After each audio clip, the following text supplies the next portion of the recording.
Magandang araw po mga kaibigan. Sa ating trabaho po sa construction ay marami po tayong iba-ibang scaffolding na ginagamit, lalo na sa mga malalaking gusali.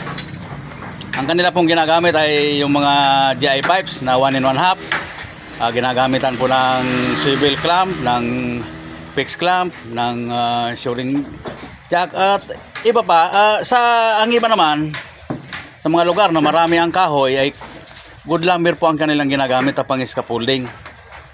At sa marami naman ang nyog, coco lumber po. Yung sisilipin po natin ito na trabaho dito sa isang site na hindi po common sa Pilipinas ang paggamit nito. Pero sa China, ito po ay kanilang ginagamit na. Yung paggamit po ng kawayan sa building.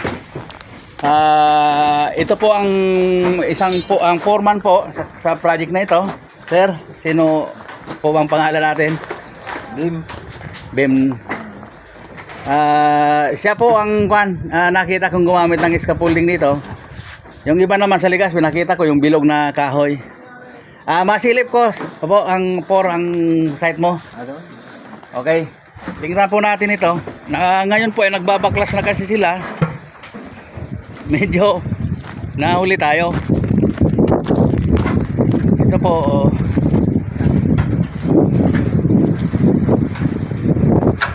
gumamit po sila ng mga kawayan bilang scaffolding. Sa Pinas hindi pa naman ito po pinakang common, bibihira pa lang. China talaga po ang una nitong gumamit, pero may halo pa rin pong coco lumber para sa mga runner at sa suliras.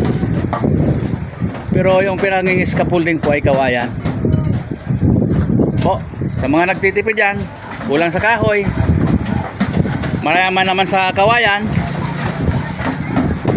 walang pambiling coco lumber, ito po isang option ninyo. Maraming salamat po. Magandang araw.